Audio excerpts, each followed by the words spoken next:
रायगड जिल्ह्याच्या पालकमंत्री पदावर आमचा दावा, पालकमंत्री पदाच्या दाव्यावर भरत गोगावलेंकडून पुनरुच्चार। तुम्ही व्यवस्थित राहिला असता तर आम्ही विचार केला असता, गोगावलेंचं विधान।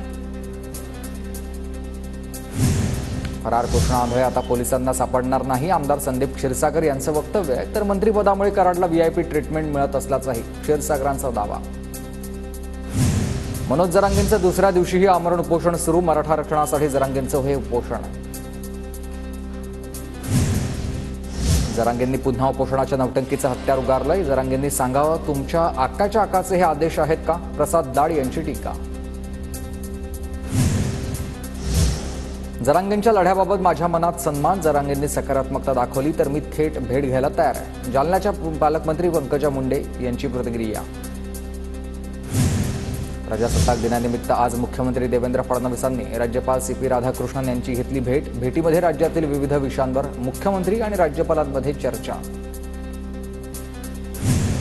शरद पवारांना डॉक्टरांनी 4 दिवसांची विश्रांती घेण्यास सांगितलंय। वसंतदादा शुगर इन्स्टिट्यूटच्या कार्यक्रमावेळीच पवारांना कफ जाणवत होता, अजित पवारांची माहिती।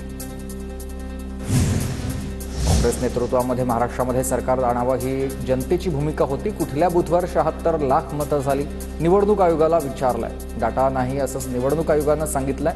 विधानसभेमधील वाढलेल्या निवडणूक टक्क्यांवरून नाना पटोलेंची टीका। शिर्डी ही आता अधिवेशन नगरी झाली आहे। साईबाबा सर्वांनाच आशीर्वाद देतात असं नाही, भाजप आणि राष्ट्रवादीच्या अधिवेशनावर राऊतांची टीका।